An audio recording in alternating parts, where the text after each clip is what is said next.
웃음의 치유력이라고 하는 책을 남겼는데, 이 노먼 커즌스는 본래 미국의 유명한 그 토요 리브의 편집인이었어요. 한 번은 러시아에 출장 갔다가 왔는데, 그때 그는 자기의 몸에 희귀병, 그 병명은 강직성 척수염이라고 하는 그런 희귀병이 걸린 사실을 발견하게 됩니다. 이 병은 류마티스 관절염의 일종인데, 그 뼈와 뼈 사이에 염증이 생기는 병이래요. 희귀병인데다가 치료가 어려운 그런 병이었습니다. 자신의 나이가 이제 50밖에 되지 않았는데 내가 이런 병에 걸려서 이렇게 죽는 건가, 그런 생각이 그의 마음에 들었습니다. 분하기도 하고 원통하기도 했습니다. 그러다가 우연히 서재에 꽂혀있는 책을 한 권 보게 되었는데, 삶의 스트레스라고 하는 책인데, 그 책은 한스 셀리라고 하는 사람이 지은 책이었습니다. 이 한스 셀리는 스트레스 연구라고 하는 그런 과제를 가지고 노벨 의학상을 받기도 한 유명한 그런 학자였습니다. 그런데 이 책을 읽어가다가 이 한스 셀리가 인용해 놓은 잠언 17장 22절을 보고는 큰 감동을 받게 됩니다. 이런 말씀이죠. 우리가 잘 아는 말씀인데, 즐거운 마음은 병을 낫게 하지만 근심하는 마음은 뼈를 마르게 한다. 이 노만 커즌스라고 하는 사람이 이 말씀을 읽고는 감동을 받은 거예요. 그 즉시 그는 결단합니다. 내가 이제는 웃으며 살리라. 이제는 내가 기뻐하며 살리라. 그렇게 그는 결단하고 계속 실천해 나갔습니다. 그런데 그렇게 실천했더니 그의 몸에 통증이 사라지는 겁니다. 그리고 어느 순간에는 이 손가락 하나가 움직여지는 것입니다. 그러니까 가족들이, 그 부인과 아이들이 그 모습을 보고는 너무 감격되어서 울며 기뻐했습니다. 그런데 가족이 함께 기뻐하면 더 효과가 나타난다고 하는 그런 이야기를 듣고는 그때부터는 온 가족들이 하나가 되어서 함께 기뻐하고 함께 웃으며 살아가기를 힘쓴 거예요. 점점 이 사람의 그 건강에 회복이 되어졌고, 아멘. 나중에는 완전히 낫게 됐습니다. 아멘. 얼마나 신기한 겁니까? 그래서 노먼 커즌스는 그 체험을 가지고 이것을 학문적으로 좀 연구하고 개발시켜야 되겠다고 하는 마음을 가지고 하버드 대학과 스탠포드 대학을 찾아가서 그 교수들을 설득을 해가지고 이제 드디어 웃음학이라고 하는 것을 강의하기 시작했습니다. 그리고 UCLA 대학에서 그는 평생 웃음과 건강에 대한 연구를 하고 강의를 하다가 그의 인생을 마무리했습니다. 노먼 커즌스는 그의 책에서 이런 말을 남긴 것입니다. 웃음은 방탄조끼다. 여러분, 이 말이 무슨 의미를 담았겠습니까? 세균과 병균과 바이러스들이 우리의 몸에 침입하려고 애를 써도 우리가 웃는 그런 마음을 가지고 살면 이런 것들이 우리 몸에 들어오지 못한다는 거죠. 그래서 그가 한 말이 웃는 사람이 건강한 사람이다. 또 웃음이 보약이다. 이런 말을 남긴 것입니다. 여러분, 웃음과 기쁨에는 놀라운 힘이 있어요. 웃음과 기쁨은 우리에게 심리적으로 안정감을 줍니다. 아멘. 여러분, 웃어보세요. 마음이 편안해지거든요. 뿐만 아니라 웃음과 기쁨은 우리의 신체적인 건강에도 이게 얼마나 많은 유익을 주는지요. 그래서 한 번뿐인 우리의 인생을 아름답고 복되게 살아가게 만드는 것이 기쁨이요 웃음인 것입니다. 그런데 여러분, 이 웃음과 기쁨이 하나님께서 특별히 우리 인간에게 허락해 주신 은혜의 선물이라는 거, 이거 여러분 아십니까? 세상에 많은 동물들이 있잖아요. 그 동물들 우리가 다 하나하나 살펴보지 못한다고 할지라도 우리가 반려동물이라고 하는 개와 고양이는 수없이 우리가 삶 속에서 보지 않습니까? 근데 그 개나 고양이들 보면 기쁠 때 꼬리를 흔들기도 하고 뭐 짖어대기도 하고 와서 몸을 비벼대기도 하고 뭐 그런 건 있죠. 그래서 우리 개가 참 기뻐하는구나, 또 우리 고양이가 참 기분이 좋은가 보다, 이런 느낌은 우리가 가질 수 있어도 개가 웃었다 이런 말은 없잖아요. 고양이가 웃더라 이건 없잖아요. 여러분, 하나님이 창조하신 존재들 가운데 기쁨의 감정을, 웃음이라고 하는 그 웃음도 다양한 웃음을 통해서 표현할 수 있는 것은 오직 사람의 것입니다. 사람만 할 수 있어요. 이게 얼마나 귀한 은혜인지요. 더구나 요한복음 15장 11절 보십시오. 예수님이 이 세상에 오신 목적을 말씀해 주시고 있는데 우리 15장 11절 말씀 함께 읽겠습니다. 내가 너희에게 이러한 말을 한 것은 내 기쁨이 너희 안에 있게 하고 또 너희의 기쁨이 넘치게 하려는 것이다. 아멘. 여러분, 예수님이 이 땅에 인간의 몸을 입으시고 오신 이유가 있어요. 목적이 있는데 분명히 말씀하십니다. 내가 너희로 하여금 마음껏 웃게 하고 마음껏 기쁨을 누리게 하기 위해서 나왔다. 그 예수님 마음껏 기뻐할 수 있도록, 마음껏 웃고 살아갈 수 있도록 주님은 우리를 위해서 십자가 지신 것, 부활하신 것입니다. 오늘도 지금도 이 순간에도 우리와 함께 하십니다. 아멘. 여러분, 그래서 예수를 믿는 우리는 하늘의 기쁨을 풍성히 누리며 살아갈 수 있는 특권이 있는 거예요. 아멘. 그런 자격이 있는 것입니다.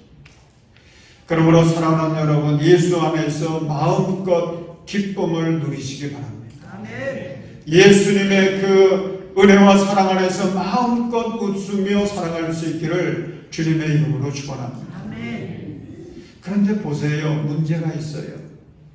무슨 문제냐면, 이게 어제 오늘의 문제는 아니지만 오늘날 특별히 오늘 이 시대를 살아가는 사람들의 모습에서 웃음을 발견하기가 어렵습니다. 웃음을 잃어버린 거예요. 기쁨을 잃어버린 것입니다. 여러분의 삶은 어떻습니까? 여러분은 하루에 몇 번이나 웃으며 사시는지요? 놀랍게도 갓 태어난 아기는요, 세상에 태어나서 말을 배우기 전에 먼저 웃는 것부터 체득한다고 해요. 그래서 태어나 6개월쯤 되면 하루에 400번에서 600번을 웃는다는 거지요. 참 아이들은 얼마나 잘 웃는지. 그러다가 어른이 되면 점점 웃음을 잃어버리고 기쁨을 잃어버려요. 그래서 보통 하는 이야기가, 어른들 중에서 여성들은 하루에 10번을 웃고 남자들은 5번을 웃는다, 그런 얘기들을 해요. 이거 여자들이 훨씬 잘 웃어요. 그런데 놀라웠게도 더 놀라운 것은 요즘 사람들은요, 한 번 웃는 것도 힘들다는 겁니다. 한 번 웃지도 못하고 0.1초를 웃는다, 그렇게 이야기를 해요. 0.1초 웃는다는 게 어떻게 웃는 건지 아십니까? 웃으려고 하다가 킥 하고 그치는 거예요. 그만큼 오늘 이 시대의 사람들이 기쁨을 잃어버렸어요. 웃음을 잃어버리고 삽니다. 왜 잃어버렸을까요? 그 원인이 무엇이겠습니까? 사람들은 이구동성으로 말합니다. 내 상황이 이런데, 내 형편이 이런데, 내 마음이 이런데 어떻게 웃음이 나오겠습니까? 어떻게 기쁠 수 있습니까? 내 형편이 이런데, 우리 가정이 지금 이런 문제를 안고 있는데, 이런 삶의 자리에서 살아가고 있는데 어떻게 기뻐할 수 있습니까? 내 직장이 이렇고 내 일터가 이렇고 세상이 이런데, 이런 세상 속에 살면서 어떻게 웃으며 살 수가 있습니까? 그러는 거죠. 그러나 여러분, 오늘 본문을 보십시오. 오늘 본문에 등장하는 믿음의 사람 바울을 바라보시기 바랍니다. 13절을 보면 바울은 지금 감옥 안에 갇혀 있습니다. 감옥에 있으니 얼마나 힘들겠어요. 저는 지금까지 감옥은 들어가 보지 못했지만은 그 감옥에 들어간 사람들 전도하는 그런 선교의 활동을 통해 가지고 그 사람들의 이야기를 간접적으로 들어보면 뭐 이게 인생의 밑바닥이라는 거죠. 지금 바울이 감옥 안에 있는 것은 얼마나 힘들겠어요. 더구나 지금 바울이 감옥에 들어간 것은 내가 잘못해서 들어갔으면 할 말이 없죠. 그걸 견뎌내야 되는 거죠. 그런데 바울은 잘못한 게 없어요. 죄 지은 게 없습니다. 나는 피해 끼치지 않고 오직 그는 어떻게 하면 복음을 전해서 영혼들을 살려낼 수 있을까? 가정을 살려낼 수 있을까? 이 사회를 살려낼 수 있을까? 살리는 일에만 힘쓴 거거든요. 그런데 그만 억울하게 죄인이 되었고 감옥살이까지 하게 됐습니다. 그런데 14절 보십시오. 교인들 중에는 바울이 복음을 전하다가 감옥에 갇히게 되니까 두 부류가 생겼습니다. 하나는 바울의 헌신과 충성을 본받아서 우리도 복음 전하는 일에 생명을 바쳐 충성하자, 이런 교인들이 생긴 거예요. 아멘. 그러니 바울이 비록 지금 감옥에 갇혀 있지만은 교인들이 자기를 본받아서 자기 때문에 도전받고, 그래서 이렇게 복음 전하는 사람들이 생겼다고 하는 이야기를 들을 때에 그래도 마음에 위로가 되고 기쁨이 되지 않았겠습니까? 그런데 보세요. 교인들 가운데 또 하나의 부류가 있었는데 17절 보시기 바랍니다. 이 사람들은요, 상식적으로 이해가 되지 않는 사람들이에요. 이 사람들도 교회는 다닙니다. 예배는 드립니다. 교회 일은 한다고 그러고 복음 전하는 일에도 앞장서 열심을 다하고 있습니다. 근데 뭐가 문제냐? 마음이 문제예요. 어떤 마음으로 하느냐? 여기에 있어서 이들이 어떤 마음이었는지 17절 말씀 우리 함께 읽습니다. 시기하고 다투면서 하는 사람들은 경쟁적으로 곧 불순한 동기에서 그리스도를 전합니다. 그들은 나의 감옥 생활에 괴로움을 더하게 하려는 생각을 품고 있습니다.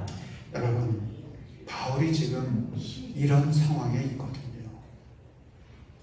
바울이 처한 형편은요, 좋은 상황이 아니에요. 이런 소식까지 다 듣고 있는 것입니다. 만약 여러분이 바울의 입장에 있었다면 어떻게 반응할 것 같습니까? 지금 여러분들이 신앙생활하고 있는 그런 자리에서 그런 마음을 가지고 믿음 생활하는데 내가 바울의 이런 형편에서 지금 이러한 일들을 경험하고 있다면 어떻게 하시겠어요? 저는 나를 한번 생각해 봤습니다. 나는 어떻게 반응할까? 지금 나의 이런 모습 가지고 어떻게 반응할까? 그랬더니 자기를 생각해서 본받아가지고 열심히 일하는 교인들 생각, 이거 잠깐 기뻐했다가 이런 사람들이 있다고 하는 이야기를 듣는 순간에 그냥 마음이 확 바뀔 것 같아요. 아멘. 세상에 어떻게 이럴 수가 있을까? 그 사람들이 소수의 사람들이었겠지만은 대다수의 사람들의 생각보다는 이 한 사람, 이 몇 사람 이것 때문에 잠자지 못하고 잠자다가도 깨어나고 내가 나가기만 해봐라. 아마 여러분들은 안 그럴 것 같아요. 근데 저는 그럴 것 같아요. 지금 바울이 이런 상황 속에 있는 것입니다. 얼마나 힘들고 고통스러웠겠습니까? 그런데 18절 보십시오. 여기에서 고백하고 있는 바울의 그 믿음 얼마나 감동적인지요. 우리 18절 말씀 함께 읽겠습니다. 그렇지만 어떻습니까? 거짓된 마음으로 하든지 참된 마음으로 하든지 어떤 식으로 하든지 결국 그리스도가 전해지는 것입니다. 나는 그것을 기뻐합니다. 앞으로도 또한 기뻐할 것입니다. 아멘. 여러분, 지금 바울의 기쁨, 바울의 웃음, 이것은요, 뭔가 차원이 다르다고 하는 거, 그거 느껴지지 않습니까? 우리의 기쁨이라고 하는 것은 상황과 형편에 따라서 얼마나 요동치는지요. 그러나 바울의 기쁨은 말할 수 없이 답답하고 고통스러운 상황 속에 있음에도 불구하고 환경을 초월해서 나는 그래도 기뻐합니다. 계속 기뻐할 것입니다. 바울의 기쁨은 요동치지 않습니다. 여러분, 이 기쁨은 세상에서 얻을 수 있는 기쁨이 아니에요. 세상에 주는 기쁨이 아닙니다. 이 기쁨은 주님께 주시는 신령한 기쁨인 줄로 믿습니다. 이게 신령한 기쁨이에요. 환경에 요동치는 그런 기쁨은 신령한 기쁨이 아니에요. 세상에 주는 기쁨은 이런 기쁨이에요. 근데 우리 하나님이 주시는 기쁨은 환경을 초월합니다. 어떤 어려운 상황 속에서도, 어떤 답답한 상황 속에서도 기뻐합니다. 웃습니다. 주님을 찬송합니다. 사랑하는 여러분, 여러분의 심령과 여러분의 가정과 여러분의 삶 속에, 특별히 우리 장의교회 안에 이런 신령한 기쁨, 신령한 웃음이 가득 찰 수 있기를 주의 이름으로 축원합니다. 그러면 주님은 어떤 자에게 이러한 신령한 기쁨을 주시겠습니까? 두 가지로 정리해서 말씀을 드리려고 하는데, 첫째는 성령 충만한 자에게 신령한 기쁨을 주십니다. 우리 장로님 기도하시면서 갈라디아서 5장 22절 23절 말씀, 성령의 9가지 열매를 가지고 기도하셨는데, 여러분 여기에 보면 성령이 임할 때, 성령이 내 안에서 역사할 때에 어떤 현상들이 일어나는지, 어떤 열매를 맺는지 말씀하고 있는데, 두 번째가 기쁨이지 않습니까? 여러분, 그래서 성령은 기쁨의 영입니다. 성령은 기쁨의 영입니다. 성령이 임하게 되면 우리의 마음에 기쁨의 샘이 솟아납니다. 성령이 임하면 내 얼굴이 밝아져요. 분위기가 밝아집니다. 모습이 밝아집니다. 그가 가는 곳마다 웃음을 전해줍니다. 그리고 하나님의 나라가 임하게 만듭니다. 여러분, 우리의 마음속에 기쁨이 있고 웃음이 있지 않습니까? 참 귀한 하나님께서 우리에게 주신 선물인데, 여러분 이런 것들을 빼앗아가는 게 있어요. 그게 뭔지 아십니까? 죄라고 하는 것입니다.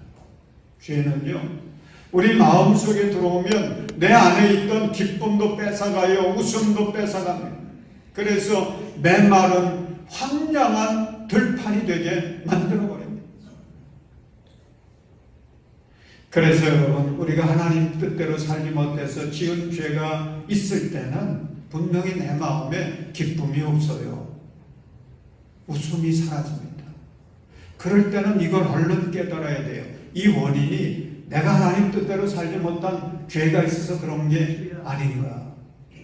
그때는 얼른 회개해야 돼요. 여러분 시편 51편을 보면 다윗이 지은 시인데 이 다윗이 하나님 앞에 범죄하지 않습니까? 그래서 그 자기가 지은 죄를 숨기려고 하다가 하나님께서 말씀해 주실 때에 인정하죠. 그리고 얼른 하나님 앞에 엎드려 회개할 때에 그는 이렇게 기도했습니다. 시편 51편 11절 12절 우리 함께 읽습니다. 주님 앞에서 나를 쫓아내지 마시며 주님의 성령을 나에게서 거두어 가지 말아 주십시오. 주님께서 베푸시는 구원의 기쁨을 내게 회복시켜 주시고 내가 전행할 수 있도록 내게 자발적인 마음을 주십시오. 아멘. 우리 기독교를 기쁨의 종교라고 합니다. 또 기뻐하는 종교 그렇게 표현하기도 합니다. 왜냐하면 우리 기독교는 우리의 환경이 어떠하다고 할지라도 하나님의 그 사랑 안에서 예수 그리스도의 그 은혜 안에서 우리는 언제든지 기뻐할 수 있거든요. 아멘. 그래서 기독교인들은 환경에 매이지 않습니다. 어느 때든지 어떤 형편에서도 기뻐하며 사는 게 우리 기독교예요. 아멘. 그래서 기쁨의 종교, 기뻐하는 종교 그렇게 표현하는 겁니다. 주여. 그런데 우리가 어떻게 그렇게 기쁨으로 살아갈 수 있겠습니까? 그것은 우리가 성령 안에 있을 때입니다. 성령 충만해서 주여. 나를 위해서 십자가 달려 죽으시고 나에게 영생을 주시기 위해서 부활하신 예수님, 그리고 오늘도 나와 함께 하시어서 나를 생명의 길로 축복의 길로 승리의 길로 인도해 주시는 그 예수님을 바라볼 수 있을 때 우리는 기쁨을 회복할 수 있습니다. 아멘. 그때가 언제입니까? 성령이 내 안에 충만할 때예요. 그래서 성령 충만하면 기쁨의 열매를 맺는 것입니다. 사랑하는 여러분, 성령 충만을 받으시기 바랍니다. 아멘. 이번 11월 13일부터 여러분들에게 광고하시는 것처럼 우리 교회에서 오랜만에 신령대 부흥성회를 하게 됩니다. 참 오래간만이죠. 오래간만에 부흥성회를 하게 되는데 이번 부흥성회를 사모하시기 바랍니다.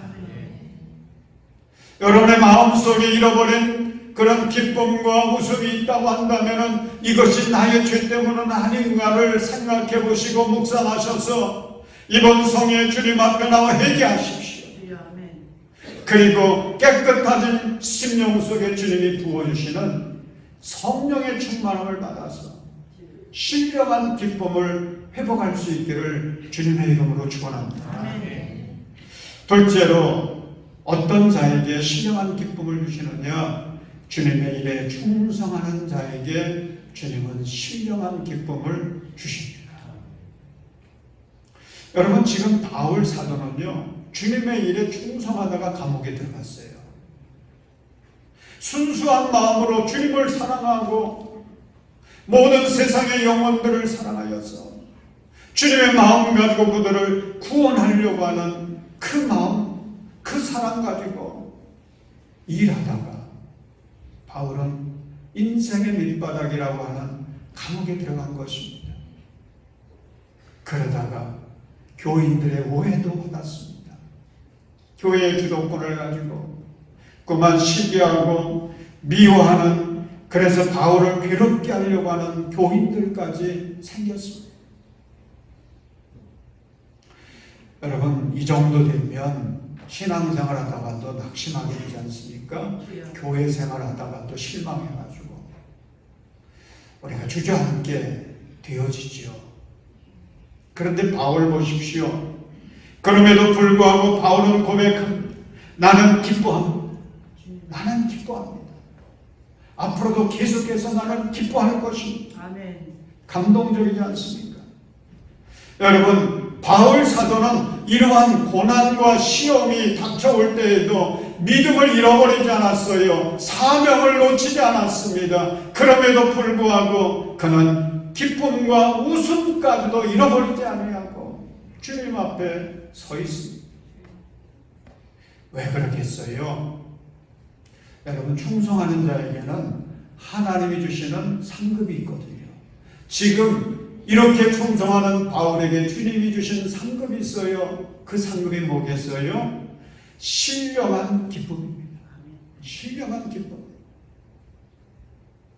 저는 은퇴하신 선배 목사님들 전에 생각해 볼 때는 그냥 막연했어요. 은퇴하면 참 편하겠다. 얼마나 편하실까.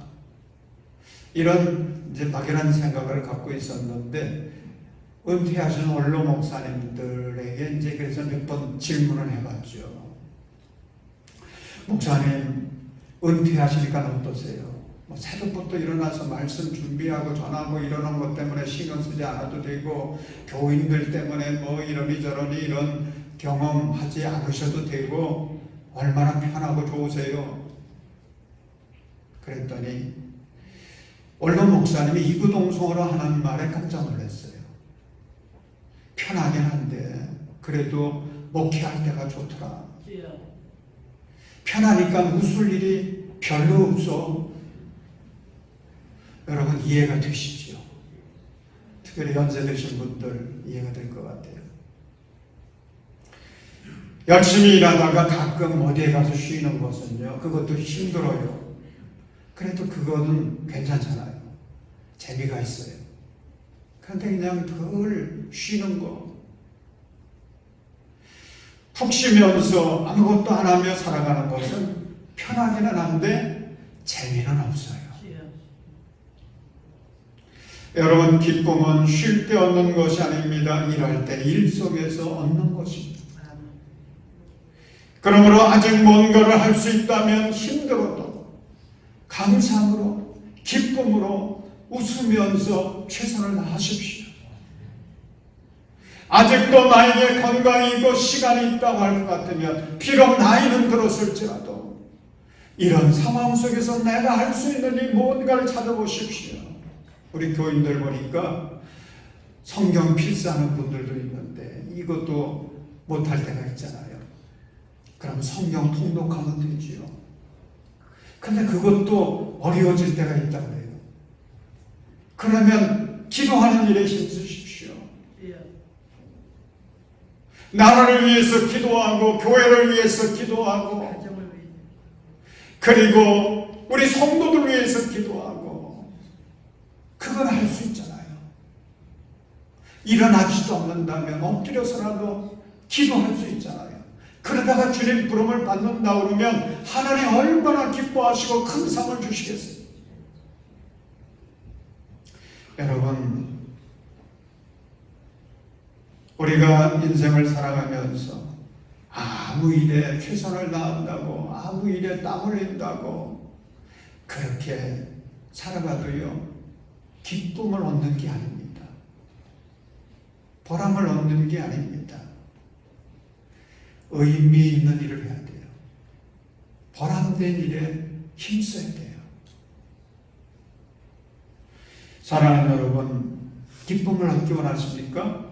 그러면 무엇보다도 세상의 그 어떤 일보다도 의미 있고 가치 있고 하나님께서 기뻐하시는 일, 거룩한 일에 충성하시기를 바랍니다. 그 일에 시간 바치세요. 영혼을 살리고 교회를 살리고 열방을 살리는 일, 그 일을 위해서 기도하십시오. 충성을 다하십시오. 여러분, 지금 바울의 환경을 초월하여 신령한 기쁨을 누릴 수 있었던 이유가 무엇이겠습니까? 바울이 세상을 살아가면서 자기 욕심 위해서, 자기 기쁨 위해서, 자기 명예를 위해서 이렇게 열심히 살았던 게 아니에요. 하나님의 꿈, 하나님의 소원, 어둠 속에서 방황하고 있는 영혼들을 주님께 인도해서 그 영혼을 살리고, 그 영혼을 살림으로 그 가정을 살리고, 가문을 살리고, 사회를 살리고, 이 나라 이 민족을 살리도록, 그걸 위해서 바울은 충성했거든요. 그때 주님께서 그의 충성을 보시고 하늘의 상급을 주신 것이 신령한 기쁨입니다. 여러분, 주님이 주시는 신령한 그 상급, 신령한 기쁨을 바라보십시오. 이번 추수감사절 11월 둘째 주일 12월 12일이거든요. 11월 12일 하나님 앞에 우리가 감사의 제단을 쌓을 때에 그것을 위해서도 기도하고 최선을 다해야 되겠습니다만 우리 성도들 가운데, 우리 가족 중에서, 우리의 이웃들 가운데 코로나 때문에 그게 원인이 돼서 여러 가지 시험과 어려운 문제에 부닥쳐가지고 그만 사탄의 올가미에 붙잡혀서 방황하고 있는, 생명의 길을 떠나서 헤매이고 있는 그런 영혼들은 없는지 여러분 한번 살펴보십시오. 그들을 위해서 기도하시기를 바랍니다. 그들을 찾기 위해 찾아가시기 바랍니다.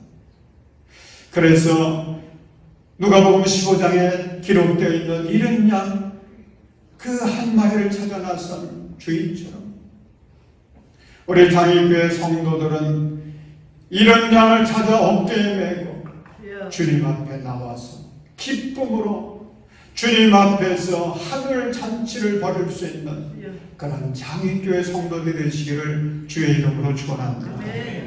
여러분에게 영상을 하나 보여드리려고 합니다. 자, 이 영상은 웃으시는 이스님. 이런 영상 별로 보신 적 없죠. 이스님께서 저 옆에 있는 사람 바로 나입니다. 이렇게 안으시고 하하하 웃으시는데 그 옆에 작은 글자가 있죠. 이런 글귀가 써 있습니다. 웃어라, 내가 함께인데 웃지 않을 이유가 뭐가 있냐. 웃어라.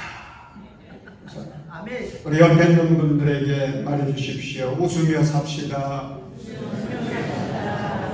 기뻐하며 삽시다. 사랑하는 여러분, 기쁨과 웃음이 얼마나 중요한지. 기쁨과 웃음은 우리를 건강하게 만들어줍니다. 기쁨과 웃음은 우리를 성공하게 만들어줍니다. 기쁨과 웃음은 우리 인생을 아름답게 만들어줍니다.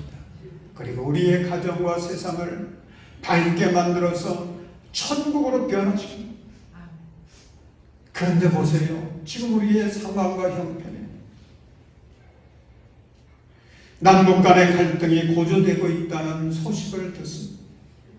점점 거리가 멀어지고 있습니다.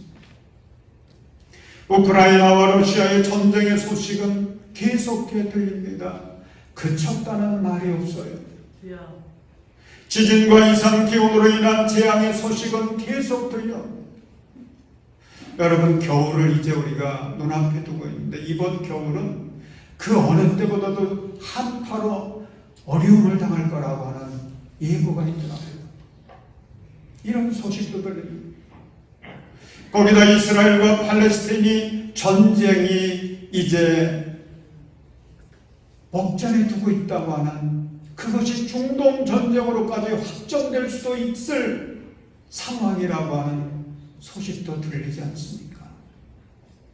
우리 나라가 어떻게 될는지, 우리의 경제는 어떻게 될는지 걱정이 되잖아요.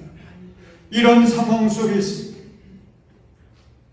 그래서 필요한 것이 무엇입니까? 이런 환경을 초월할 수 있는 신령한 기쁨인 줄로 믿습니다. 여러분, 우리 장애교회 성도들은요, 환경에 매이지 마십시오. 환경에 끌려가지 마십시오. 어떤 상황 속에서도 우리 성도들은 내가 지금 이런 문제가 있고 우리 가정이 이런 상황 속에 있고 이런 여러 가지 걱정거리들이 내게 있지만 그럼에도 주님이 주시는 신령한 기쁨을 가지고 웃기를 바랍니다. 기쁨의 삶을 살아가십시오. 선한 영향력을 끼치십시오. 그래서 그리스도의 향기가 되시기를 바랍니다. 마지막으로 우리 빌립보서 4장 4절 말씀 개역 개정으로 우리 함께 읽도록 하겠습니다. 시작. 주 안에서 항상 기뻐하라. 내가 다시 말하노니 기뻐하라.